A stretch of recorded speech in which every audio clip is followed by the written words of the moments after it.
There is a rumor going around. I'm not sure if you've heard it yet or not, but there's a rumor, Cern Basher, that Tesla potentially is going to keep going up. Impossible. The stock, I meant. Oh. Yeah, Well, that is possible. There'll be a little bit of fluctuation around that direction. The good news is today it's not going down. this is true. It's Yeah, holding its value. it's exactly the same as it was hours or even half a day ago. Yeah, Yeah, which is impressive because normally, you know, there's some fluctuation.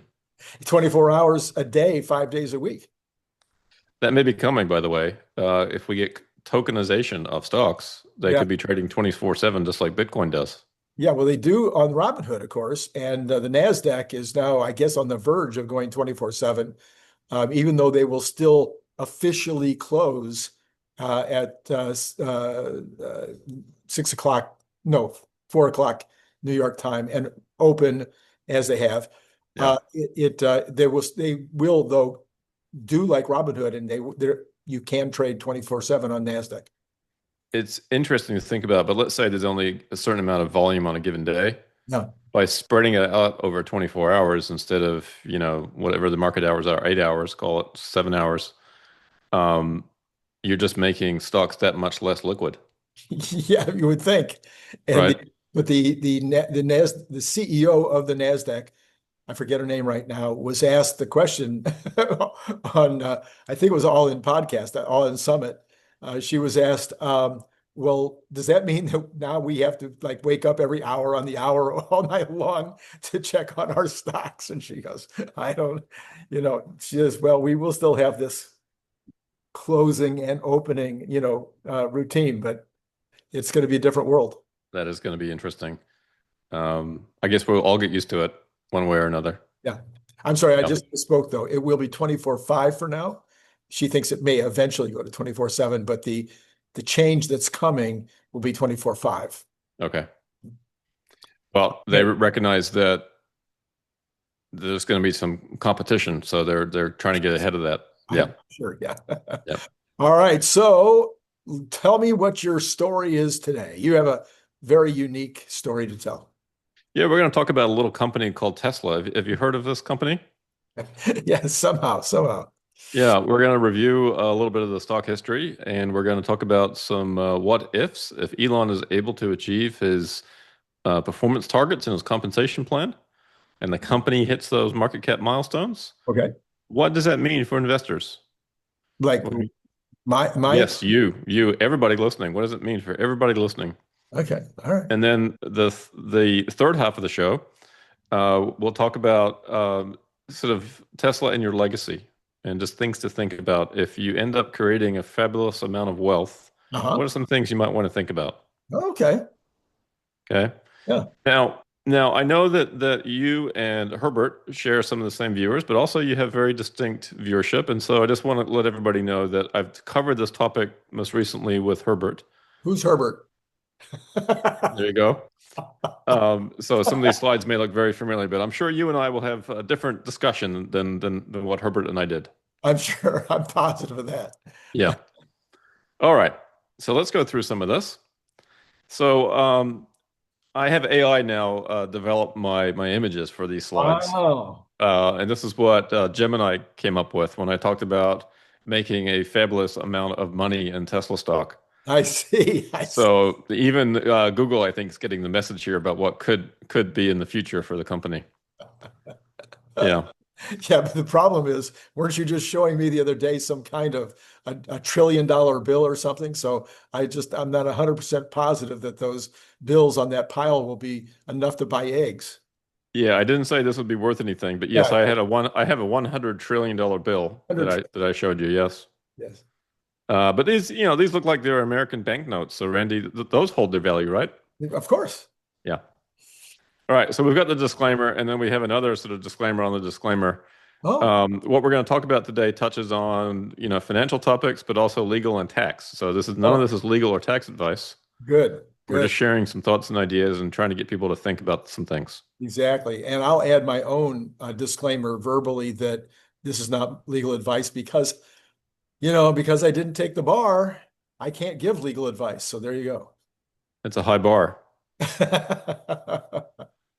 Speaking of high bars, this is Tesla's price action, Randy, over the last 10 days. Yeah. Okay. So we were below 330 just 10 days ago, Yeah, beginning of September. Everybody was talking about how September and October were going to be terrible for the stock markets. exactly. And Tesla stock said, hold my beer, and just decided to go up anyway. Yeah. So we closed at 395 yesterday. Mhm. And then if we look at the best 100 days, um, the red bars are the best days that we saw in 2024. Hmm. The green bars are the best days that we've seen so far in 2025. Okay. And these are the best 100 days since Tesla's IPO in June of 2010. Hmm. So we've had a number of really solid days just in the last couple of years, Right. including the second best day this year and the third best day last year. Right. Okay. So this is perfectly normal. Yesterday's gain was 7.36%, so it didn't quite make the bar here. I think it would have had to be over 8% in order to be in the top 100 days. Got it. Didn't quite get there, Randy. Right. Right. So close. By the way, I don't have this chart in this deck, but there's a similar chart for the worst 100 days, by the way. Right. I remember you showing us that Yeah. earlier, and maybe you should do a best 2 days because the 2 day total was like 14% or something. So Yeah, that in that case it might make it. Good point. I could yeah. And then you'll ask for the best 3 days. no, that's true. It just it never ends. This is kind of a fun chart, and I sort of feel like this is worthy of a t-shirt. This is the daily trades, the daily moves in the stock since its IPO. So there's been 3,826 trading days Okay. since Tesla's June 29th, 2010 IPO. Okay. And you can see here there's some up days and some down days. Yeah. Lots. Yeah. Lots. And there's so many that you almost can't really see them. Hmm. This is the x-axis here is time. So this is starting in 2010 and this is present. Right. Right. So here you can just barely see the strong last day there. Yeah. Yeah. All right. If we put all that together and create this histogram of the frequency of the results, most of the time, if you look at the orange bars in the middle, most of the time Tesla stock kind of marks time between +2 to -2% on a daily basis. I see. Okay. Okay. Okay. So this is almost 2,000 trading days here where it's just kind of bouncing around doing nothing. Hmm. And then outside of that, between 2 and 4%, and then -2 to -4, you've got another 500-ish days on either side of that. Hmm. Okay. And then between 4 and 6 and -4 and -6, you've got another couple of hundred days on either side there. Hmm. And then you've got just a handful of days where it's really strong, like we saw yesterday in the 6 to 8%. We're in this camp here. And then you've got some big negative days. So you look at this and you sort of say, how can a company make any progress if it's just, one day is canceling out the next? Right. And as I'll show you in a second, we'll look at the long-term picture. It is kind of remarkable, the progress that Tesla has made with these kinds of numbers. It's kind of crazy. The good news is I just did a visual in every single case. There are more up days than down days. So that's good. That is good. But if you think about it, though, let's say the stock drops 50%, you need more than a 50% gain to make up for it. Yes. Yes. So the negative actually on a percentage basis have a bigger impact than the same positive number does. Right. Right. That's true. So you need more positives than negatives just to stay flat. Right. Yeah, but you're right. The stock does make progress over time. And here's just an arbitrary time period since January 1st of 2021. Okay. Stock was, initially maybe at around 250, went down to 200. High here at the sort of the fall of 2021. On the order of Hertz, on the strength of Hertz ordering, I think 100,000 vehicles, if I'm not mistaken. Right. And of course, then we get into the whole Elon buys Twitter saga and the depths of despair here where the stock dropped to around 100. Right. And then the recovery and then a new high last fall. Was it 488, I think was the high? Is that right? 488 interday. Yes. Okay. And then, a fall from grace again, under 250. and now we're approaching 400 again. So this has been an interesting journey for investors over the last 4 years or so. Indeed. Okay. Um, and just to drive that home, this chart shows drawdown, and what drawdown is if you consider every time the stock hits a new high, that becomes the high watermark, Hmm. and then we measure the drops from that new high watermark. Hmm. So this chart's constantly showing you what the depths of the drops are. All right, how much you drop. And so right now the stock is down about 17.5% from its last all-time high Hmm. that was reached right here. So when there's no red on this chart, that's when it's hitting a new high. Okay. And you can see how infrequently Yeah. those empty spots, those vacant spots are in this chart, and how painful it can be sometimes when you're down 45, 50, Sure, sure, sure. 65%, over Yeah. 70%. Okay. Now, this is overlaid with the stock price. And so you can see, despite all these drawdowns and despite the numbers we looked at a minute ago where the daily changes look like they kind of cancel each other out, Mhm. this stock has done tremendously well. And this is on a log scale, right? So showing $1, $10, 100, 1,000. So the stock has done extremely well. Here's the number of days between new highs. And sometimes the days between new highs are very short and sweet, Yeah. sort of new high after new high for a period of time. All right. And that's happened a few times here. And sometimes you have to wait 500, 600, 700, almost 800 days, trading days, not Yeah. calendar days, trading days. Yeah. And the latest count, we're approaching 200. It's actually been 182 exactly trading days since the last high. Hmm. Hmm. Okay. And again, consistent with past history, and this is also consistent with many other growth companies. NVIDIA's chart looks very similar. Okay. Now, the one thing to mention too is, as painful as this is actually nothing compared to what stocks like Amazon and Microsoft went through after the dot-com bust. Yeah. There was 14 years Yeah. between new highs for those companies. Yeah. Okay. So this is nothing compared to that. Yeah. I think one of the things about Tesla that people, I think, know, but we sometimes forget is that it is heavily driven by story. And so every one of these highs that we're looking at, we can go back and we can remember what the story was Mhm. that caused that to happen. It wasn't a fundamental change in the underlying profits at the moment. It was a story about what was going to happen to the profits of the future. And so the most recent high, the 488, was driven by the promise of robotaxi and the promise that the Trump administration was going to help the Tesla to get the nationwide ease of entry into the marketplace by flattening out the requirements for robotaxi across the country. So when that story fell apart, well, then the stock's going to fall apart. Yeah. Yeah, there was sort of this Trump euphoria and honeymoon, and then the despair from that. Yep.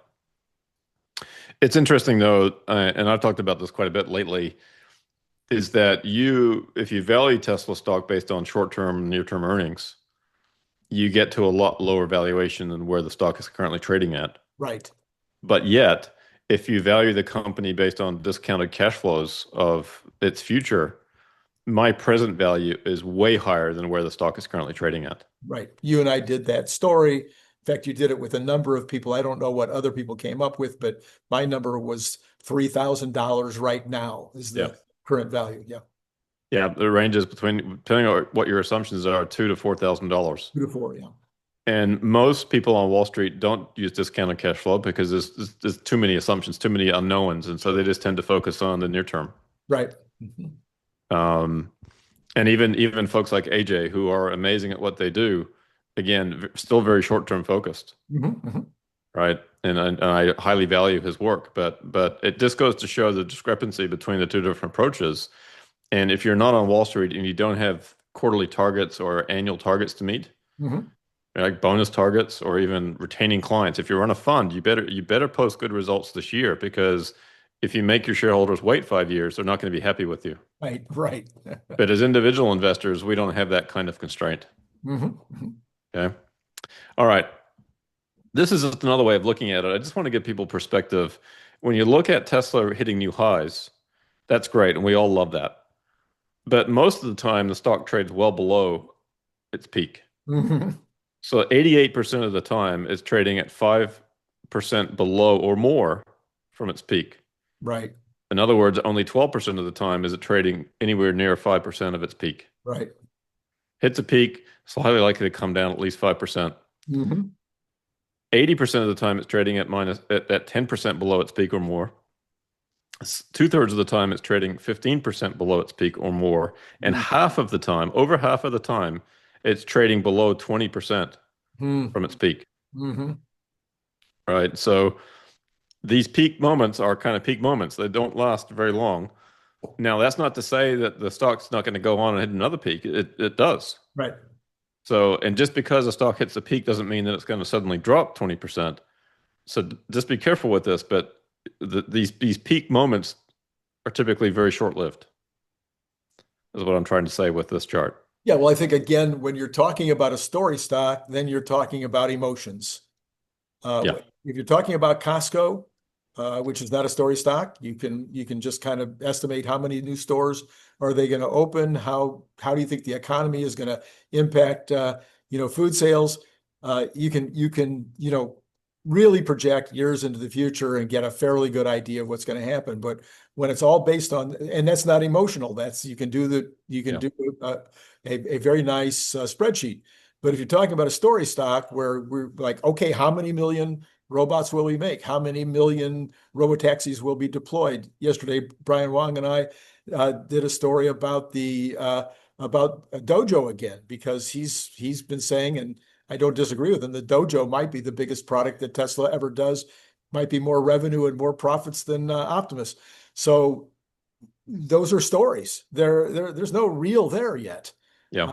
And so there are stories, and so there's a tendency for the emotions to get a hold of your story, and that's where your FOMO gets in, and people start, you know, I I got to get ahead of this story.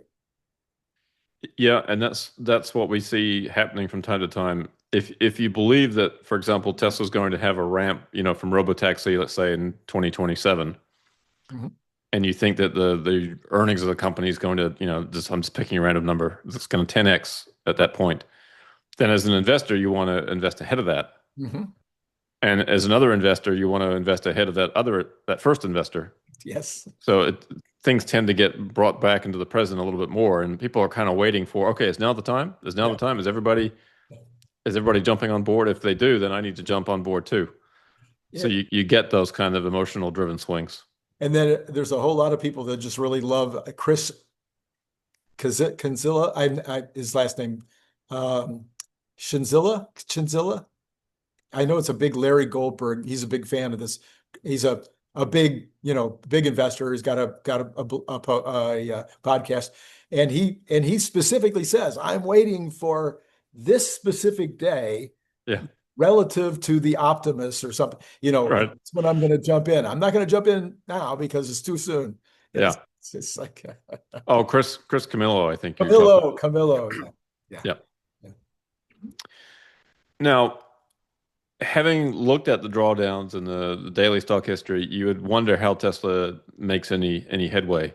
This is a great chart that shows Tesla's results since its IPO. If you put $100 in Tesla's IPO and Mhm. $100 in the S&P 500 index, Yeah, with the S&P, you would be up 8x. You'd have $831. not horrible, Not horrible, right? Most fund managers can't beat that. right? But in Tesla, you would have almost 25,000, Right. right? And the interesting thing about this chart, and this is nice because this is on a log scale, you can see here that Tesla traded within this $100 range for a couple of 3 years, and then hit a new plateau and is trading around the $1,000 range for quite a while. And then a new plateau hits the $10,000 range. Hmm. Right. And of course, 25,000 is well above 10, but just visually you can sort of see it's trading in this plateau. So Tesla's had, a couple of big stair steps. Yep. right? And at some point, it's highly possible that it could have another stair step, another 10x up to the 100,000 range We all and beyond. and we all expect that. We all expect that if the company can deliver the results that we're expecting from Robotaxi and Optimus and other things. Right. Yep. So this is just a good way of visually seeing that. If you don't use a log scale, the more recent results tend to take over the chart. It looks like a hockey stick. Right. On a log scale, an equal distance change is an equal percentage change. Right.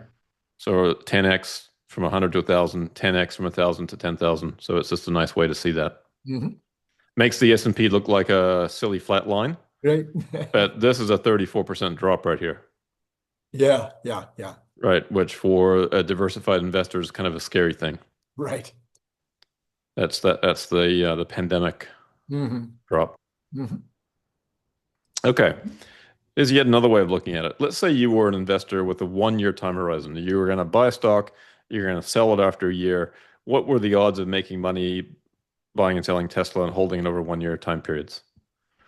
Well, anything below this line, this white line, you lost money. And so you can see it here. It's hard to see, but there's plenty of times when you lost money in Tesla investing over just random 1 year time periods. Sure. And sometimes the losses were huge. Right. This bottom line here is minus 100. So you might be down 65% here. Yeah. Okay. Now, the good news was that there were two periods where the upside was enormous. Right. 500, 600%, 700 to 900% gains in those periods over 1 year time periods. Mm-hmm. Okay. And then plenty of times when you were up, 100% or 50 or, some high number Mm-hmm. over 1 year. But, this is pretty tough, right? There's a lot of variability in this. If you're just investing in Tesla over 1 year, it's a little bit of a gamble. Now, if you look at it over 5 years, Mm-hmm. a little different picture. Yeah. The first data point on here is 5 years after the IPO. So you invested in the IPO, Mm-hmm. you opened your stock trading app 5 years later to see how you did. Mm-hmm. Okay, and you were up, call it 1,600%. Mm-hmm. Not per year, just overall over Right. 5 years. Right. Did you ever lose money holding Tesla over 5 year time periods? The answer was yes. There was one period where that was true. Mm-hmm. Otherwise, every single 5 year period, you made money and sometimes fantastic amounts of money. Yes. Right now, where we are today is a little bit on the lower side of this chart. Right. Investors over the last 5 years haven't done as well as investors that invested, 6, 7, 8 years ago. Mm-hmm. Right. But this is another way to look at it. If you lengthen your time period, you can reduce some of the riskiness of losing money Right. if you're investing in a company that's successful over a long period of time. Right. Okay. Mm-hmm. Okay. That's a little bit of a study of where Tesla's been. Mm-hmm. Let's now look forward a little bit. Okay. Okay. And instead of making some predictions about the stock and what it could do, and we've done plenty of that with the models that we've shared, let's look at what could happen if Elon is successful in meeting his new compensation plan targets. Okay. Okay. So first of all, we want to figure out what the Tesla stock price could be as Elon hits the various targets. Mm-hmm.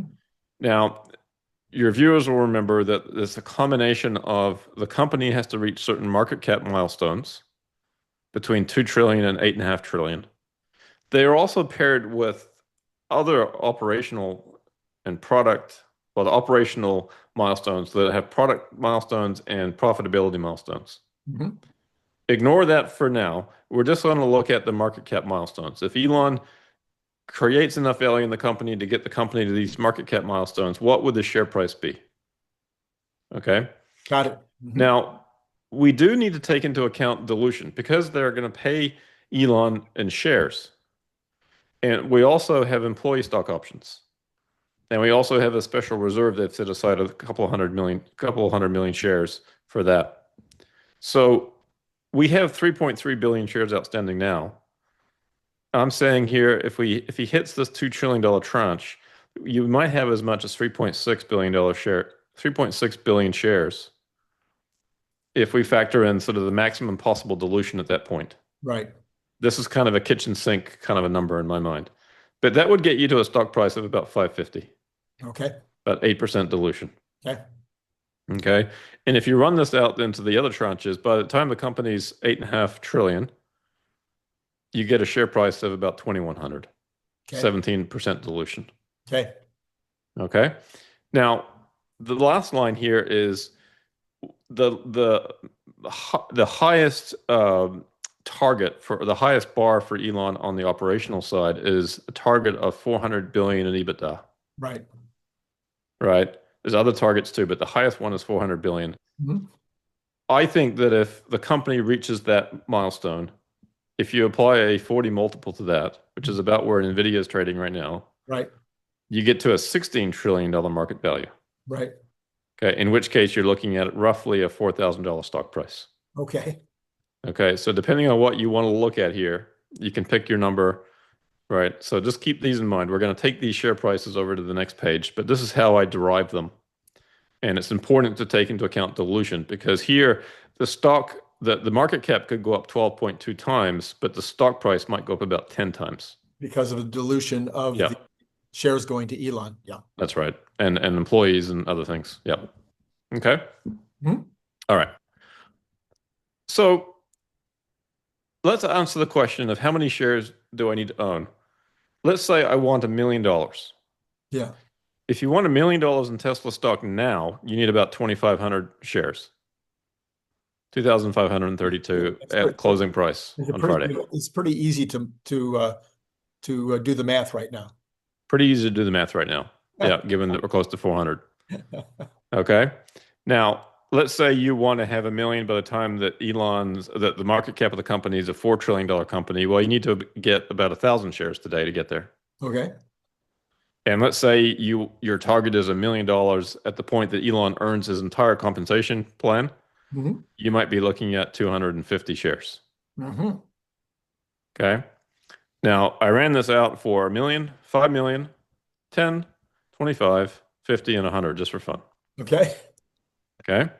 And you can kind of look at this table and say, okay, how many shares do I need to acquire to be worth this amount of money at these different points in time? You pick the point in time that's relevant for you. Yeah.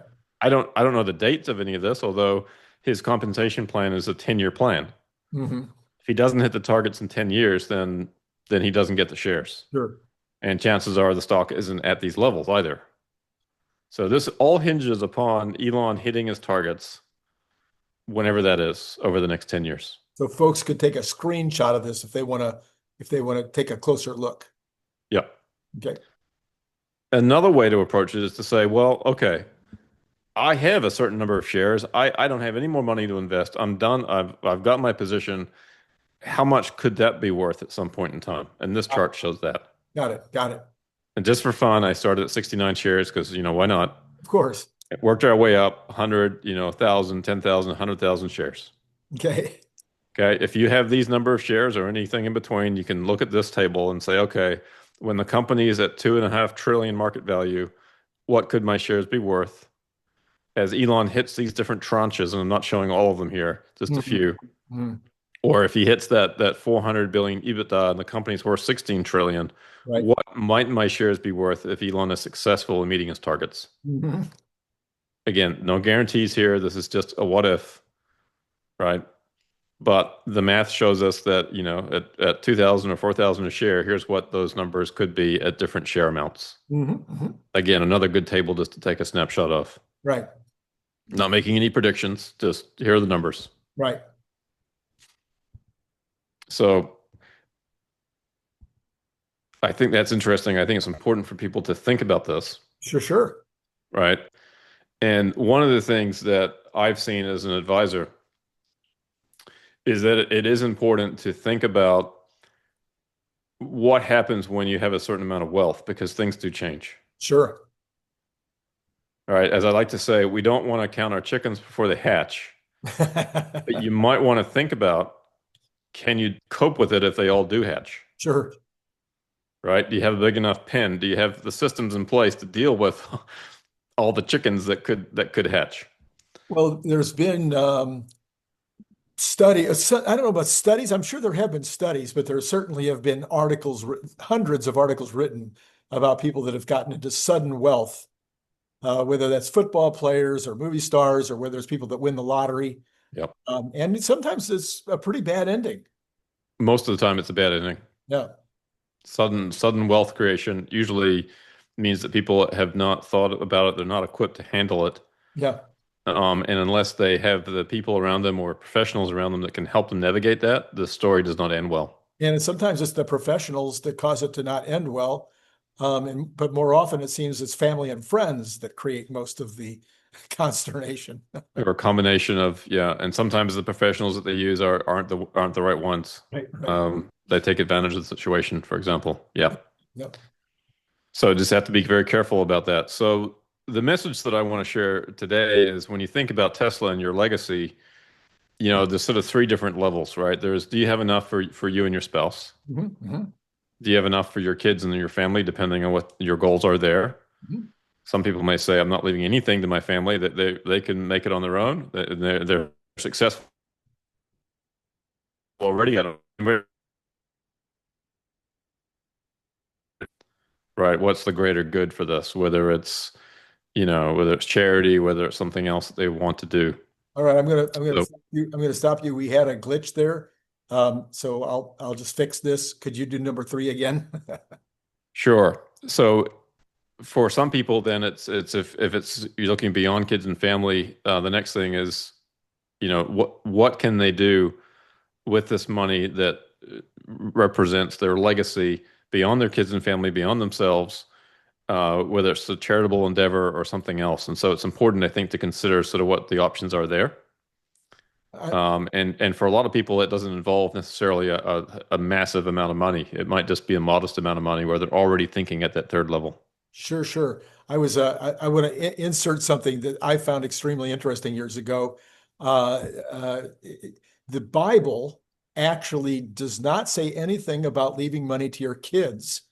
It specifically says that if you don't leave money to your grandkids, that you've done something that you're not much of a provider. Interesting. Yeah. So you skip a generation, your kids should be able to take care of themselves. You leave the money for your grandkids. You spoil the grandkids. That's right. Yeah. Well, yep. So in terms of then leaving enough for yourself and your spouse, there's different phases of this. So the first one labeled here is growth phase. So initially you're acquiring shares, and we're using Tesla as an example, but it could be any investment or a number of investments. And I'm not just recommending that you buy one. I'm not recommending you even buy Tesla. Do your own research on that. But the idea is you want to buy shares as frequently as you can over time. You want to make use, where possible, of tax advantage accounts like Roth IRAs and HSAs Right. and IRAs and 401ks and so on. But here's one thing to think about that goes against conventional wisdom is if you have a company that you think could do extremely well, do you really want to put that into your retirement account like a 401k, where ultimately you're going to be required to take the money out, right? Required minimum distributions. And if you have a large enough balance in those accounts, the tax on that could be enormous. Mhm. You would have been better off putting that high returning investment into a Roth IRA or even just a regular brokerage account Mhm. where you could sell it at capital gains tax rates, which are lower than income tax rates, or keep it as part of your estate. The people that inherit it may get a step up in basis. Right. Right. So there's potentially some tax advantage from not having money in a retirement account. Right. Now, that said, you can do qualified charitable distributions, QCDs, Mhm. Mhm. and there are ways of getting money out of retirement accounts and gifting it away and not paying tax on it Mhm. that also satisfy the RMD requirement. So there are some different things here, but just in general, I'm encouraging people to think about if they think they have a company that could 5x, 10x, 20x over time, you might want to have that growth not in a traditional retirement account. Yeah. And this, of course, this is a kind of a it's kind of a general statement that you're making, though, is that the methodologies of the tax consequences of all of this, even in your earning years, much less your retirement years or your giving years, those tax situations are fluid, Yeah. they change, and having somebody in your orbit uh, like a paid CPA or a paid uh, consultant like yourself is important to make some of these decisions wisely. It certainly can be. And I'm not suggesting that everybody needs to hire a financial advisor, but certainly if you're working with an accountant, working with your trust and estate attorney, all these things are important. A trust and estate attorney, for example, might not appreciate that last point that I was making, Right. but an accountant might, a financial advisor might, but not all of them do. So there again, it all depends on who you talk to. Right. Yeah. All right, and then you get to the retirement phase, right, where the money that you've saved up, you're now having to pay yourself, Hmm. right? And so the question then is, when can I retire, and how much will I need to live on? Well, that means it's sort of a traditional financial planning analysis is warranted there to figure that out. Hmm. And there's really powerful software programs out there today that help people do this. You have the question of how do you protect your assets? A lot of people have, personal liability risks. Hmm. Think about somebody who's a medical professional, a doctor, for example, might have that. And then in the case of Tesla investors or other people that concentrate their wealth in single companies, how do you manage that concentration risk? And there's lots of considerations there. And then how do you generate income off of those investments? And again, there's lots of different, different things, different pathways you can go down there, Yeah. Yeah. right? From selling the stock, borrowing against it, covered calls, etc. Yes.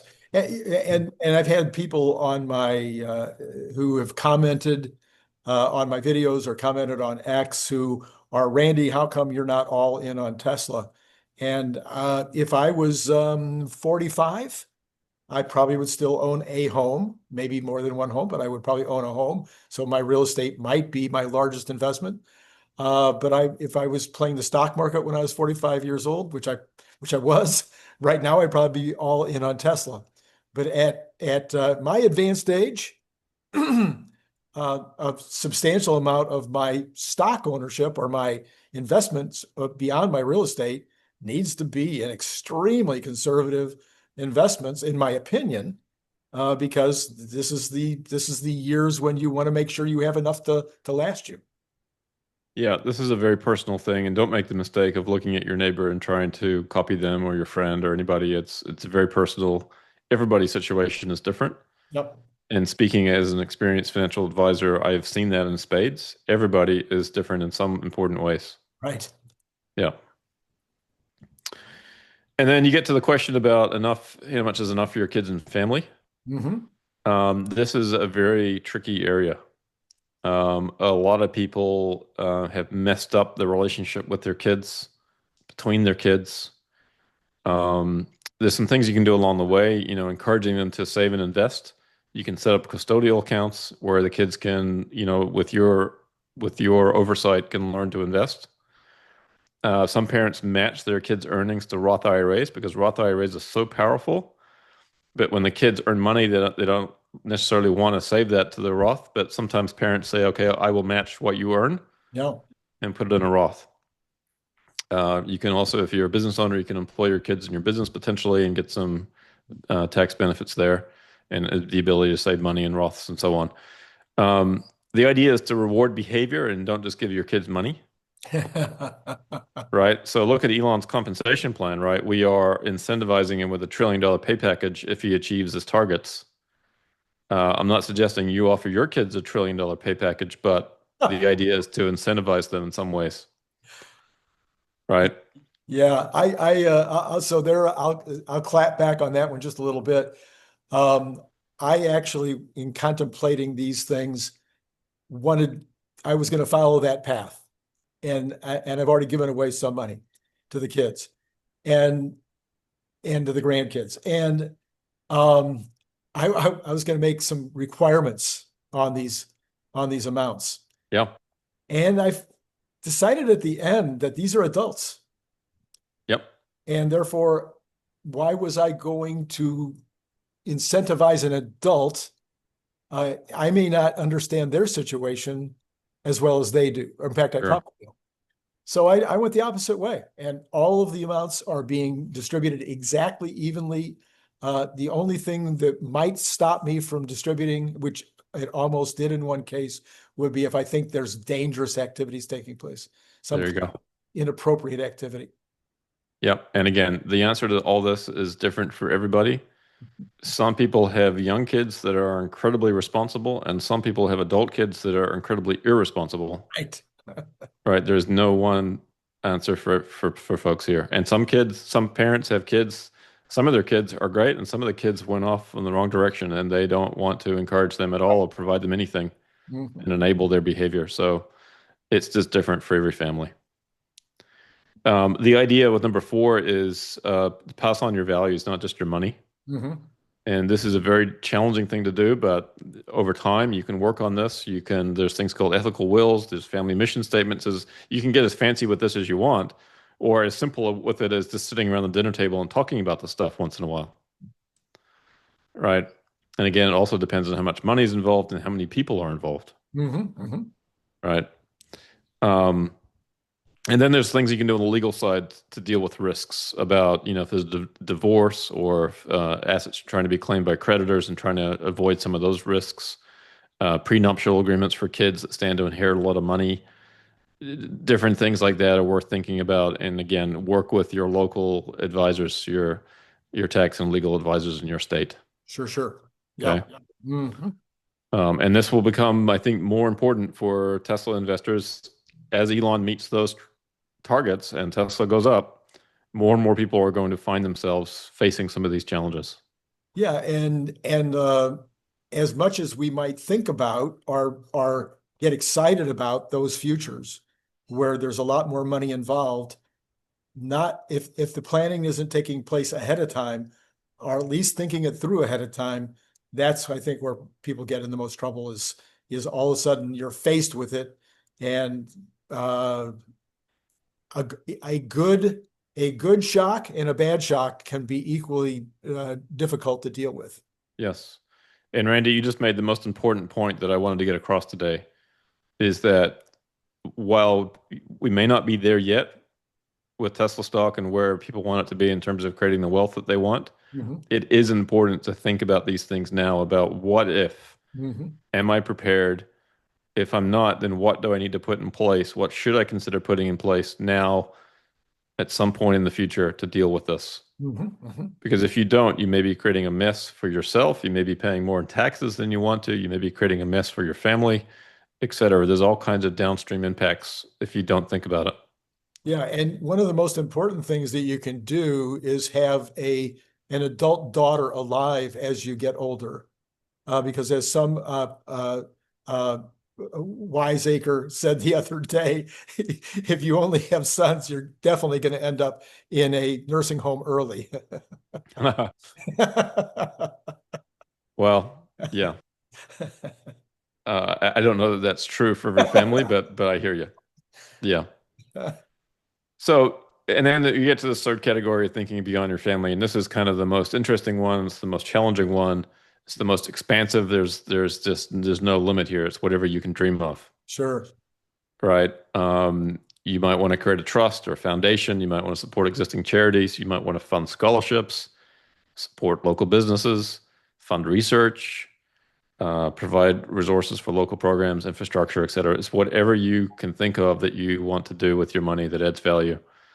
It could be in the United States, it could be outside this country, any number of things. You can set up trusts for specific purposes, Yeah. right? You can do whatever you want with a trust. Mhm. Mhm. Just my advice is use the resources on the internet, but don't solely rely on them. Right. You can really mess things up if you just print off a trust or something from the internet thinking that you've done a good job. And certainly don't use ChatGPT for that. Use ChatGPT as a thinking partner and help you uncover possibilities and opportunities, but don't rely on it for documents. Right. Okay. It's not there yet. And then you need to find someone or people that can execute your plan. And the issue that we all know with Tesla is not everybody's on board with the Tesla vision. Mhm. And so if you have somebody that's, managing your trust or something at some point, you know, if you don't want those Tesla shares sold, you need to find somebody that understands that and is Mhm. okay with it. Mhm. Mhm. Okay, as well as other things. But And of course, your slideshows are always perfect. And so I don't want to take anything away from your slideshow, but and this is not financial advice, but I don't think maybe the emphasis was clear enough on this one. You need a trust. Would you agree with that? Everybody that's going to have any kind of wealth needs a trust. I think that's in general safe to say. Again, I don't want to provide any Right, specific advice on that, but there's lots of good reasons for having trust. right, Yes. right. Tax wise, financially easier in terms of the way that the money is dealt with after death, not having to go through the same kind of Probate. Yep. probate, and the expenses of probate in California are a crazy time. Yeah. So anyway, that's just, I think that maybe should be emphasized to make sure you have a trust. Yep. Yeah, and we'll get into that a little bit here. Okay. In terms of various tools, if you think about funding college educational expenses, this is a really cool thing to do. And there's these 5 to 9 plans that are out there that allow you to do it. Mhm. The negative is that you can't invest in individual securities. Mm. So you can't open a 5 to 9 plan, fund it for your grandkids, and buy Tesla stock. That's not an option. So the other thing too that's casting some dispersions on this is that what is AI going to do to education? Yeah. So if you're funding a grandkid's education 15 years from now, what's college even going to be even 5 to 10 years from now? So just be careful. Don't overfund these plans. They're great from a tax perspective, but may not be great from a potential return perspective, and may not be great in terms of, do you even need the money for college at some point? Mhm. If you have more near-term, college needs, these still may be interesting. In terms of getting money out of your estate, you can always donate appreciated stock, particularly to charity. Mhm. And that allows you to avoid capital gains on the appreciation. So instead of gifting cash each year, you can gift appreciated stock. Right. Okay. And then your comment about trusts, revocable trusts are flexible. You retain full control, allows you to avoid probate, maintains privacy, right? Whereas the probate process is not so private. And you can plan for your eventual incapacity, and you can name a successor trustee, Mhm. right? And you can also name an investment advisor if you wanted to in trusts. Now, when you pass, your revocable trust becomes irrevocable, Right. and it's the permanent transfer of assets, right? It provides asset protection from creditors and lawsuits. It's taxed as a separate entity, right? It's not part of, in some cases, not part of your estate, Right. um, and so on. So there's all kinds of different irrevocable trusts. There's special needs trusts, there's life insurance trusts, charitable remainder trusts, charitable lead trusts of different sorts, and generation skipping trusts. Basically, there's a trust for anything that you can think of out there, right? Just be careful Yeah. and Yeah. work with professionals in developing these. Yeah. Okay. And then for people that have larger amounts of money or more complex family situations, family limited partnerships can be interesting and worth looking at. And same thing with family foundations. Okay. So let's say you've got some charitable endeavors that you want to be able to fund for multi generations. Right. Right. Some of these things can be interesting. Okay. Yep. Yep. 100%. Again, I'm not an expert on any of this stuff. We work with our clients, attorneys and accountants, right? We have conversations with our clients about various things, and we help them sort of figure out what direction they might want to go. But I am not an expert on any of this stuff. Warren Buffett, in November of 2024, so just almost a year ago, he's making gifts to reduce his holdings of Berkshire Hathaway shares. He's 56% decrease since my 2026 pledge. Basically, he's distributing the vast majority of his fortune, beyond his family. Now his family's going to be fine. Right. Don't worry too much about them. But you can see he's giving money to foundations that he set up, Right. right? For family foundations. But I think he offers some important advice about giving money to kids. Okay. And his quote here that I like a lot is our belief is that hugely wealthy parents should leave their children enough so they can do anything, but not enough that they can do nothing. Now, there's a fine line, I think, between these two Oh numbers, yeah. Oh yeah. right? And then in terms of wills, he's suggesting that when your children are mature, have them read your will before you sign it. And you can head off some potential future problems if everybody's aware of what's going on. And he said, there's nothing wrong with having to defend my thoughts. My dad did the same with me. Okay. Again, that may not work in your particular situation. That's fine. But from Warren Buffett's words of advice, and he's just saying that he's just seen all kinds of issues here, this last paragraph. Jealousies along with actual or imagined slights during childhood become magnified, Right. particularly when sons were favored over daughters, either in monetary ways or by positions of importance, etc. So,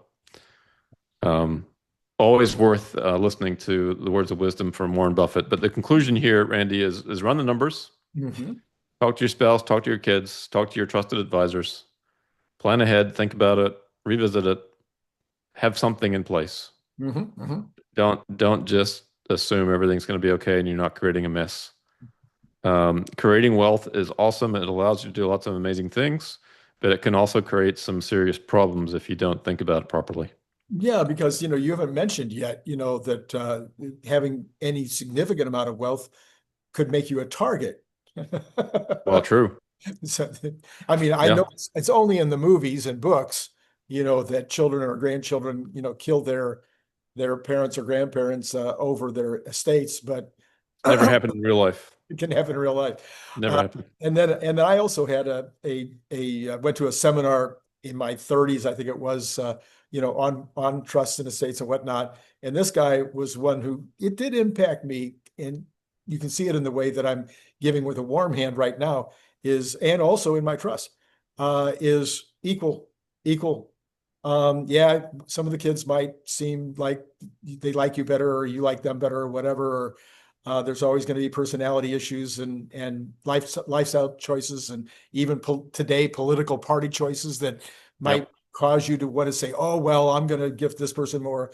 I think it creates massive amounts of emotional tension and sadness by doing unequal things to your family, unless the reasons, as we discussed a minute ago, might have to do with self-harm. So this guy said, look, he had been doing this. He was an old guy. He was almost as old as I am now at the time, and he'd been doing it for his whole life. And he said, over all of that time, he found that the best thing was just to give equally if possible. Yeah, and speaking of which, too, there's the level of your estate at which it becomes subject to estate taxes, Right. right? And the federal level right now is just under uh, 7 million, Okay. and for a spouse, 14 million. But those, I'm sorry, it's 14 million per person to 28 million for a couple. I'm But definitely going to try to keep mine under that. yeah, well, you may not have that. You may not have that choice if Tesla does really well. But what I'm trying to say is that those numbers can change. Yes. So while you may think that you're under those exclusion amounts now, that it's already scheduled. If nothing changes in 2026, those numbers will be cut in half. Okay, so you just want to be mindful that what we see today on the books and the rules can change, Right. right? And so, even for me, it's difficult to keep the numbers in mind because things are always changing. Right. So you want to plan ahead and say, okay, I've got a $10 million portfolio and I'm fine. Well, maybe not if they change the rules. Right. Right. Right. And so that has profound implications for estate taxes and so on. That's just estate taxes at the federal level. There are other states themselves that have estate taxes. Yes. So again, this is very state specific, depending on where you live. And if you move, you definitely want to revisit your documents to make sure that it's okay for the state that you're living in. 100%. As I just mentioned, California probate is, I forget, but it's a lot of money. It's a high percentage of the estate that's being passed. Yeah. Yeah.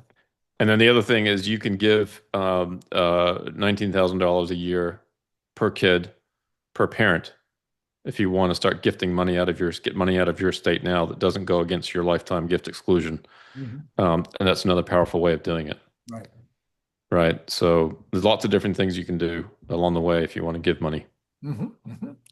Well, great. This was fascinating and interesting. In the green room before we started, I had challenged you. Didn't we do a show about, sudden wealth or how people should deal with wealth as they accumulate it? And as we were just doing it just now, I was reminded, absolutely we did. But that was about almost 2 years ago, and it was one of the first shows that we did.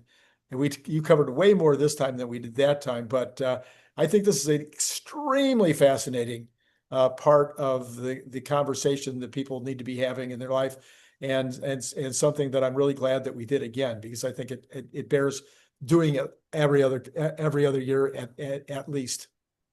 Yeah, it's an important reminder. And again, I think a lot of people may hear this today and say, "Oh, none of this applies to me. I'm not there yet." That may well change in a few years. Again, if Elon meets his compensation targets Mhm. and your investment in Tesla 5x's, 10x's, and maybe more beyond that, it's going to put more and more people into the situation that we just described today. Right. So maybe you're not ready for this yet, but keep it in the back of your mind. Yeah, absolutely right. Okay, sir. As always, very, very fascinating to have you on my channel. Thanks again. And to all of you out there, hopefully this was valuable to you. Let us know in the comments below. Maybe you have some other ways of thinking about it that we didn't cover. Love to hear from you in the comments. And then, of course, as always, it's been great talking to you. And I'd like to report, Randy, the stock still hasn't moved. Oh, yeah, I know. Darn. It's flat, flat, flat. Thanks, Randy.